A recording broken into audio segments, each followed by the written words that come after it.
નમસ્કાર દર્શકો, આપ જોઈ રહ્યા છો અમારી યુટ્યુબ ચેનલ. ચાલો જાણી લઈએ આજના વરસાદના તાજા અને મહત્વના સમાચાર. આજે તારીખ 22 જુલાઈ 2025 અને ગુજરાતમાં ફરી એકવાર મેઘરાજા મહેરબાન બનવાના સંકેતો જોવા મળી રહ્યા છે. ભારતીય હવામાન વિભાગ IMD દ્વારા જાહેર કરવામાં આવેલી નવીનતમ આગાહીના આધારે આજના દિવસમાં રાજ્યના મોટા ભાગના વિસ્તારોમાં વરસાદની પ્રવૃત્તિ ચાલુ રહી છે. સૌપ્રથમ દ્રષ્ટિ કરીએ ગુજરાતના મુખ્ય 4 વિસ્તારમાં.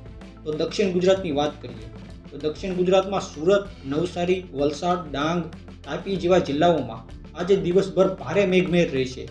દક્ષિણ ગુજરાતના દરિયાકાંઠા વિસ્તારોમાં હળવોથી મધ્યમ વરસાદ થવાની સંભાવના છે, જ્યારે તાપી અને ડાંગના પર્વતીય વિસ્તારોમાં કેટલીક જગ્યાએ ઝાપટા પણ પડી શકે છે. મધ્ય ગુજરાતની વાત કરીએ તો વડોદરા, છોટા ઉદેપુર, પંચમહાલ, દાહોદ, આણંદ અને ખેડા સહિતના વિસ્તારોમાં આજે વાદળી વાતાવરણ રહેશે અને વહેલી સવારે અને બપોર બાદ હળવો વરસાદ થવાની શક્યતા છે, જ્યારે દાહોદ અને છોટા ઉદેપુરમાં તો લઘુગાર અને મધ્યમ વરસાદ વરસી શકે છે.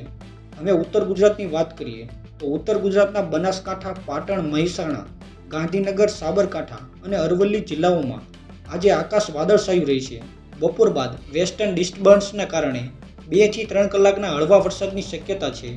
જ્યારે સૌરાષ્ટ્ર અને કચ્છની વાત કરીએ તો જામનગર, દ્વારકા, જૂનાગઢ, પોરબંદર, અમરેલી, રાજકોટ, ભાવનગર, ગીર સોમનાથ અને કચ્છ જિલ્લામાં હાલ મેઘમહેરની પરિસ્થિતિ રહી શકે છે. કચ્છના ભાગોમાં વાદળી વાતાવરણ સાથે ઝાકળ જમાવટ જોવા મળી શકે છે, જ્યારે સૌરાષ્ટ્રના દરિયાકાંઠા વિસ્તારમાં ધોધમાર વરસાદ પડવાની પણ શક્યતા દર્શાવાઈ છે. હવે હવામાન વિભાગના અનુસાર વાત કરીએ તો રાજ્યના પશ્ચિમી અને દક્ષિણ પ્રદેશમાં ઓરેન્જ એલર્ટ જારી કરવામાં આવ્યું છે. ખાસ કરીને ડાંગ, વલસાડ, નવસારી, તાપી અને સુરતમાં ભારે વરસાદની આગાહી છે.